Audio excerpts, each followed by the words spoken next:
Justice and karma. So the good side always wins, right? Wrong. Hello, thank you for being here with me once more. I hope you are very well today. I am Marie. Welcome to my channel. This information can be seen as science fiction, or as the viewer sees best, and I post it for entertainment purposes only. Still, I take my information very seriously, and for whoever has eyes to see. I am writing this on the morning of May 7th, 2025. I guess it is time to be a little controversial again, as I was with the Ascension subject. I will bust a few bubbles with this one, too. Sorry, as I said, I am not New Age. For perhaps thousands of years, humanity has been conditioned by religions and by those in power to think that there is some kind of cosmic divine justice that will set things right and will inescapably punish all the wrongdoers.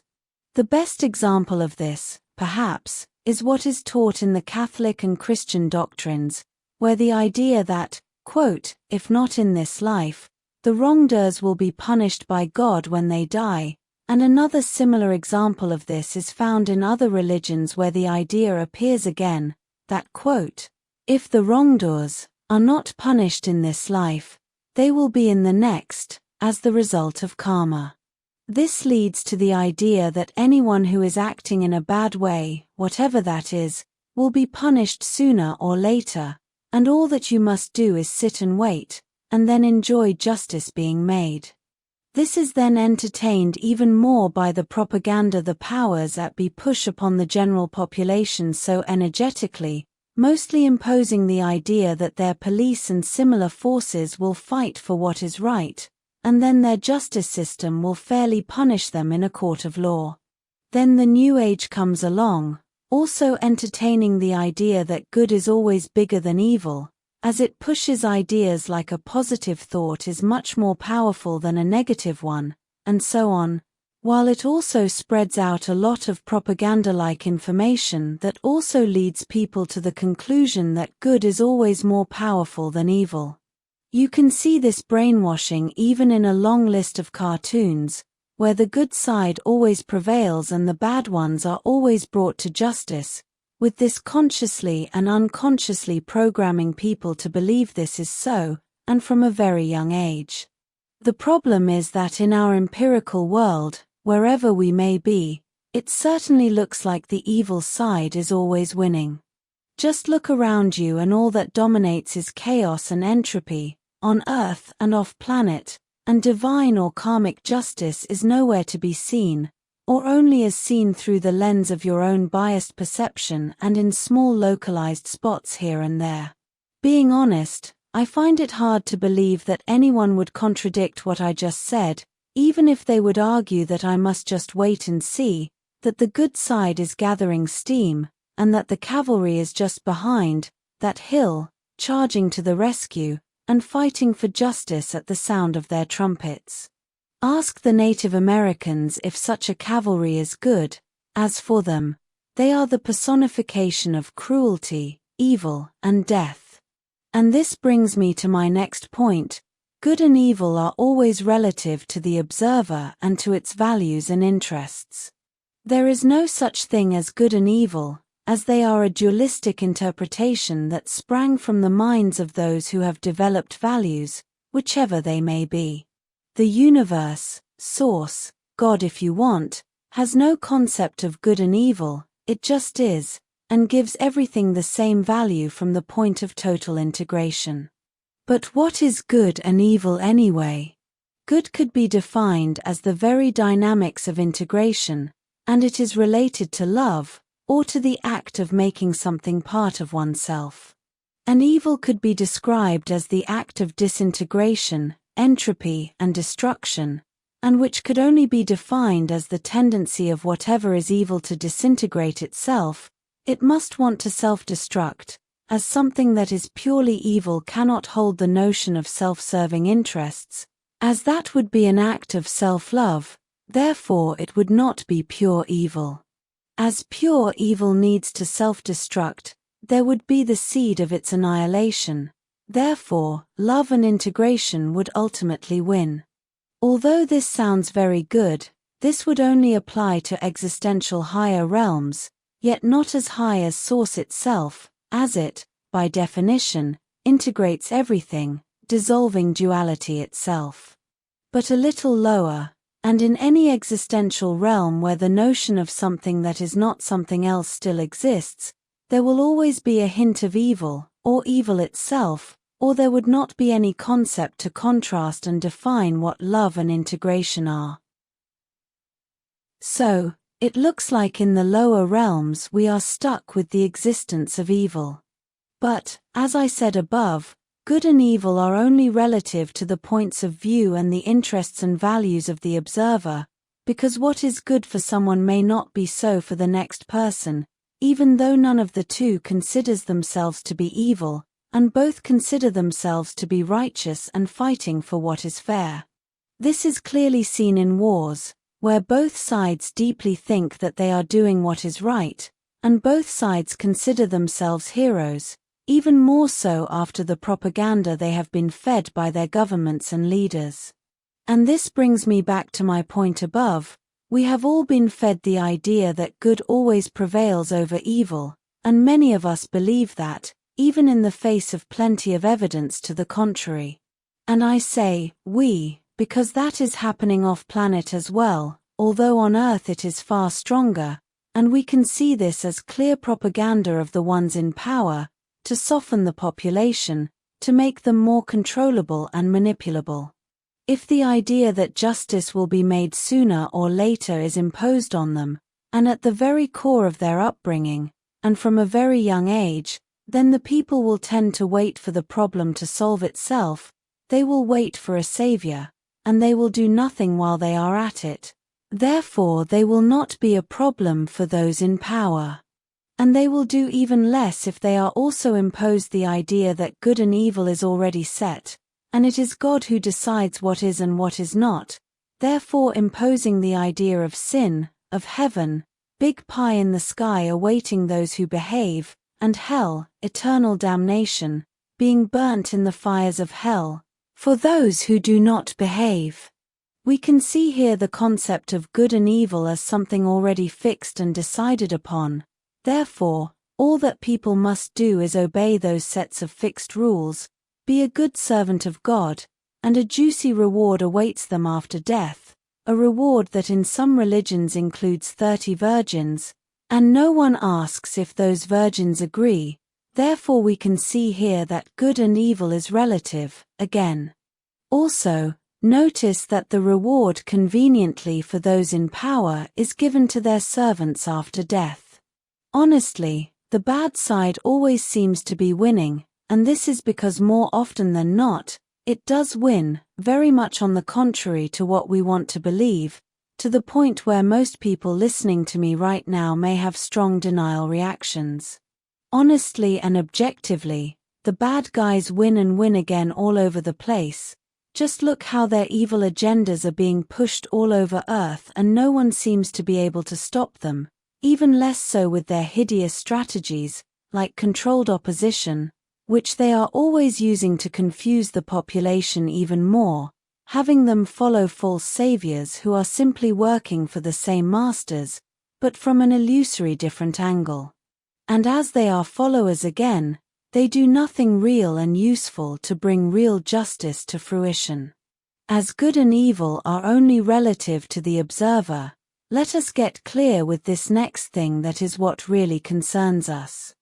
And that is the set of values and interests we have as human Lyrians, regardless of what planet we may have been born on, a set of values and interests which are common to us all as a species, and which unites us all through the greater collective unconscious, which transcends all distances as they are only another illusion, like time is as well, when seen from the side of the ether and spirits. But why is evil winning? Why does it look like so?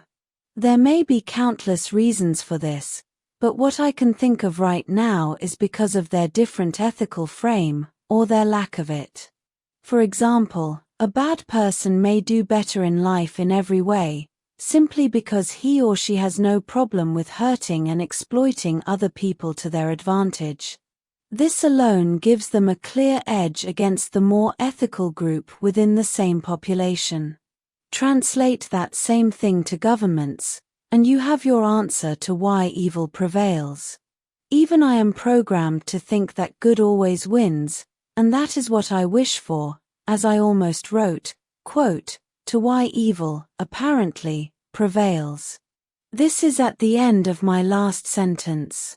I am not being pessimistic here, rather, I want to think that I am being realistic and objective, and I am going somewhere with all this. In the case of Earth, and in the case of the Galactic Federation as well, we can see that whoever is running those places is clearly not human Lyrian, as their interests are not synchronized with the ones of the population in the case of Earth, and not in accordance with the ones of the group of Lyrian human star races that supposedly are also Federation members. We can see here again how the set of values, the idea of what is good and what is evil, changes with the point of view of the observer and their needs and circumstances. What is running the Galactic Federation, and therefore what is running planet Earth, is most definitely not human Lyrian, and we can see this to the point where the powers that be use and exploit every psychological aspect and characteristic of human Lyrians to their advantage in a cruel and unethical way, unethical to us, that is. For example, they use our natural empathy as a weapon against us. This alone gives them a clear advantage over human Lyrians, as we do see and observe limits to our behaviors, as we place ourselves in the shoes of others before acting, when they do not, or not in the same way, as they only would observe interests and ethics which are congruent with their particular species, and which may, or may not, concur with ours, and they mostly do not. As highly empathic people, we tend to think that if we would not do something evil to another being, others would not either. This is being exploited by your governments, as people think that if they wouldn't do this or that bad thing, their politicians would not as well, and this is very dangerous, as it also translates to other aspects of life where many people are abused and exploited because they take for granted that their co-workers, friends, and families would act the same way as they do. The empathy and the high ethics of many people are used as weapons to manipulate and exploit them. The ethical frame of most people on Earth, let alone starseeds, is a lot higher than that of the people appointed as their leaders and representatives. Therefore, they do not reflect the true identity and the real characteristics of the human population. Making things even worse and adding to the mix, human Lyrians in general, but mostly those found on Earth, as a biological species, are organic portals that harbor a very large variety of souls who came into physicality to experience the human condition, but who ultimately belong to countless other species, many of which are not ethical to our standards. No wonder why the unethical ones, who are self-centered and highly abusive, are the ones who get to places of power on Earth, and elsewhere as well, many times. They constantly use highly manipulative schemes to exploit the population, including setting up socio-cultural circumstances that bring out the worst parts of the human psyche, including its worst reactions, and all to their advantage. The powers that be who hold interests that are against the needs of the human Lyrian population, both on Earth and off-planet as well, hold a complete monopoly of what defines good and evil, especially on Earth. It is them who decide what is one or the other, and always to their advantage, in a win-win situation for them. But what can we do about all this? Knowing that there is no good and no evil, and that they are opposing forces that define each other, all that we can do is be congruent with ourselves, and once more take responsibility for what we think and believe, and for our actions.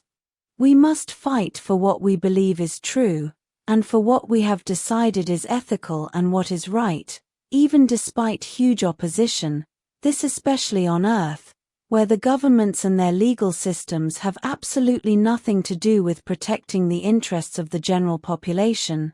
Rather, they are set up only as a means to control and further exploit the people. We must stand up for what we believe, using our empathy and our love for others as our greatest weapon against what we decide is evil. We cannot wait for karma to happen, and we cannot be wishing for saviors of any kind, although when they appear they are welcome, as they do exist. I am not saying they do not. All I am saying is that we must take the responsibility for our own actions and destiny. We cannot wait for problems to solve themselves, and we cannot hope for good and do nothing. Holding a high vibration helps a lot, as what our minds create and what our perception manifests is a strong component of all this, but we must always be proactive and get hands-on to get things done, now, not tomorrow. We must make good prevail over evil, and not wait for some cosmic justice to come, because it will not. Source, oneness, will fight for goodness, love and integration, as that is its ultimate goal. But we, as souls, are Source, and therefore it's our divine job to do what we know is right. Justice must be fought for, and not simply awaited. In our existence, it is our purpose to fight for what we know is right and ethical, and no one else will do it for us. We work for Source, for goodness, for love and integration, because that is who we are. It is our mission in life. We may think that we are not perfect, that we may have done wrongdoings in the past, therefore we are not worthy, but that is only an illusion. It's only more trickery of the mind and of the ego. It is only your ego and its programming that make you feel unworthy when you are Source itself, and therefore integrate good and evil. Choose to do what is ethical and right, as what you do to others is what you do to yourself, as your empathy and your ethics are your greatest skills, and what defines the human Lyrian species.